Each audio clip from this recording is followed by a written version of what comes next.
मैं Sunita Yadav, home science lecturer. बच्चों अभी तक पढ़ा था हम लोगों ने संधियाँ। संधियों में के बाद संधियों में होने वाली गतियाँ, संकुचन, फैलना, परिवर्तन आदि, है ना। अब पढ़ेंगे हम अस्थिभंग एवं उपचार उसका। अस्थिभंग मतलब हड्डियों की टूट। हड्डियों के टूटने पर हम क्या उपचार कर सकते हैं और हड्डियाँ टूटती कैसे हैं। कभी कभी फिसल जाने से अथवा चोट लग जाने से अस्थि टूट जाती है। इस टूटी हुई अस्थि के आसपास की स्थिति अस्त व्यस्त हो जाती है, तितर बितर हो जाती है और इसमें पीड़ा भी बहुत अधिक होती है, यानी बहुत अधिक दर्द होता है। मांसपेशियाँ जो इन अस्थियों से बंधी होती है संकुचित होकर स्थिति को और भी बिगाड़ देती हैं। टूटी अस्थि के टुकड़े अपने सामान्य स्थिति से हट जाते हैं। उस स्थान पर कभी कभी रक्त भी बहता है और वह स्थान सूज जाता है। अगर हड्डी टूट कर निकल आता है उसका कोना, तो रक्त वहाँ से बहने लगता है बच्चों।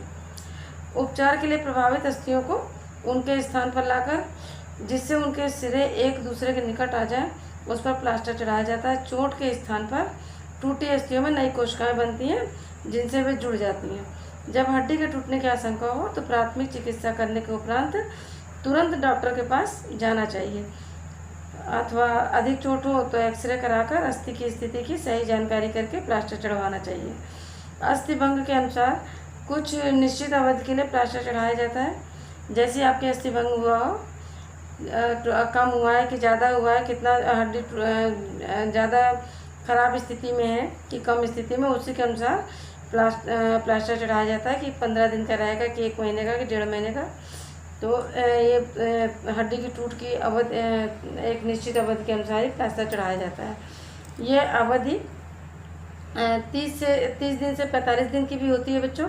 इस अवधि के पश्चात प्लास्टर काट दिया जाता है। इस प्रकार अस्थिभंग का उपचार हो जाता है।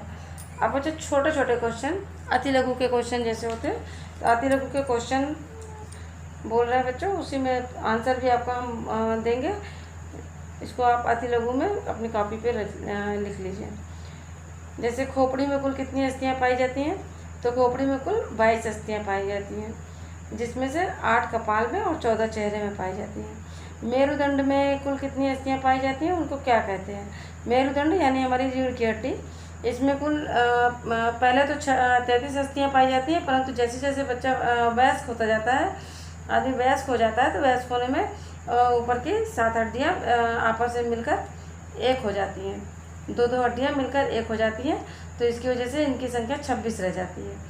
और इन्हें इन टुकड़ों को जो मेरुदंड की जो टुकड़े में हड्डियाँ जुड़ी होती हैं, इन्हें कशेरुकाएँ कहते हैं। वक्ष में कुल कितनी पसलियाँ पाई जाती हैं, तो वक्ष यानी छाती बच्चों, तो छाती में कुल 24 पसलियाँ पाई जाती हैं, यानी 12 जोड़ी दोनों तरफ की, 12 दाईं तरफ 12 बाईं तरफ, तो 24 पसलियाँ पाई जाती हैं।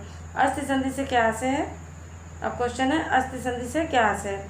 तो अस्थि संधि में जहाँ 2 अथवा 2 से अधिक अस्थियाँ परस्पर आपस में संबद्ध होती है बच्चों, उस स्थल को उस स्थल की व्यवस्था को अस्थि संधि कहते हैं, हड्डियों का जोड़ कहते हैं।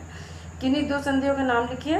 तो कंदुक खलिका संधि और सैंडल संधि, ये आपकी संधियों के नाम हैं।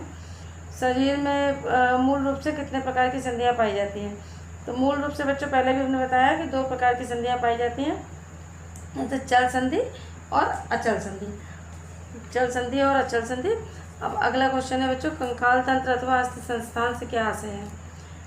बच्चों कंकाल तंत्र और अस्थि संस्थान से क्या आशय है, तो शरीर को आकार और मजबूती और गति प्रदान करने के लिए सभी अस्थियों की पारस्परिक संबद्ध व्यवस्था को ही अस्थि संस्थान अथवा कंकाल तंत्र कहते हैं।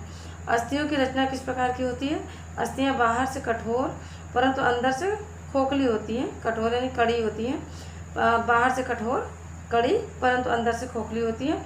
अस्थियों के खोखले भाग को अस्थि गुहा कहते हैं और इसमें गूदेदार जो पदार्थ भरा होता है अंदर बच्चों, इसे अस्थि मज्जा कहते हैं।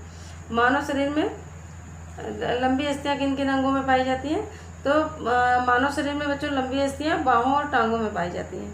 हाथ पैर ही लंबे होते हैं मनुष्य के, तो किसी के भी हो, जानवरों के भी हाथ पैर ही लंबे होते हैं, तो मनुष्य के भी। तो इसमें मानव शरीर का पूछा है, तो मानव शरीर में लंबी अस्थियाँ किन किन अंगों में पाई जाती है, तो मानव शरीर में लंबी अस्थियाँ बाहों और टांगों में पाई जाती हैं। चल अस्थियाँ कितने प्रकार की होती हैं, चल संधियाँ कितने प्रकार की होती है, तो चल संधियाँ भी 2 प्रकार की होती है, अपूर्ण चल संधि और पूर्ण चल संधि। पूर्ण चल संधियाँ कितने प्रकार की होती हैं, तो पूर्ण चल संधियाँ कंदुकखलिका संधि, कब्जा संधि, खूंटीदार संधि, प्रसर संधि तथा सैंडल संधि सब हमारे क्या है, पूर्ण संधियाँ हैं बच्चों, पूर्ण चल संधियाँ हैं। घुटनों और कोहनी के स्थान पर किस प्रकार की संधि पाई जाती है? तो घुटना और कोहनी में बच्चों कब्जा संधि पाई जाती है। अब क्वेश्चन है, हमारे शरीर में अचल संधियाँ कहाँ पाई जाती हैं? तो बच्चों हमारे शरीर में कपाल की अस्थियों में अचल संधियाँ पाई जाती है, क्योंकि खोपड़ी की हड्डी तो हिल डुल नहीं सकती, इसलिए इसको अचल संधि कहा गया। अचल संधि पाई जाती है। शरीर में कंकाल संधियों की दो उपयोगिता। कंकाल संधियों की उपयोगिता क्या है? तो कंकाल संधियों की उपयोगिता है बच्चों, जैसे पूरे शरीर को आकृति प्रदान करना और शरीर को गति प्रदान करना। मानव कंकाल में कुल कितनी अस्थियां होती है? तो पूरे शरीर में मनुष्य के 206 अस्थियों का कंकाल होता है बच्चों। बस आज के लिए इतना ही बच्चों।